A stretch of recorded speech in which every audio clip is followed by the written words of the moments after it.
Hi everyone, நான் உங்கள் Jennifer. இன்றைக்கி பார்த்தீங்கன்னா பட்டாணி வடை தான் பண்ண போகிறேன். இதுக்கு ஃபஸ்ட்டு ஒரு 2 கப்பு பட்டாணியை வந்து வேக வச்சு எடுத்துக்கிறேன். இப்போ ஒரு மிக்சரில் ஒரு வெங்காயம், ஒரு 6-7 பல்லு பூண்டு, ஒரு 1/4 சைஸ் இஞ்சி, 1 இல்லை 2 பச்சை மிளகாய் நம்ம காரத்துக்கு ஏற்ற மாதிரி போட்டுக்கோங்க. இதையும் அரைச்சிட்டு அதுக்கப்புறமா நம்ம வேக வச்சுருந்த பட்டாணியை இது கூட ஆட் பண்ணி கொஞ்சம் கொரன்னு அரைச்சி எடுத்துக்கோங்க. நம்ம அரைச்சதை ஒரு பவுலில் ட்ரான்ஸ்ஃபர் பண்ணிவிட்டு குட்டி குட்டியாக கட் பண்ணி வச்சுருக்க வெங்காயத்தை இது கூட ஆட் பண்ணிவிட்டு கடலை மாவு, அரிசி மாவு, கார்ன்ஃப்ளவர் மாவு இது எல்லாத்தையுமே ஆட் பண்ணிவிட்டு நம்மளுக்கு என்ன மசாலாஸ் வேணுமோ அதையும் ஆட் பண்ணியிருக்கேன். நான் இதில் பச்சை மிளகாய் 1 தான் ஆட் பண்ணனால நான் காரத்துக்கு எக்ஸ்ட்ரா வந்து கொஞ்சம் மிளகா பொடியும் மிளகு பொடியும் ஆட் பண்ணியிருக்கேன்.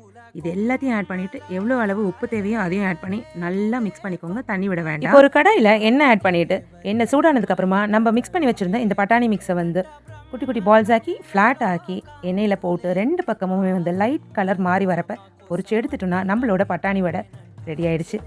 நீங்களும் இதை ட்ரை பண்ணி பார்த்துட்டு எப்படி இருக்குன்னு கமெண்ட்டில் சொல்லுங்கள். பிடிச்சிருந்தா அப்படியே ஃபாலோ பண்ணிக்கோங்க. Thank you all.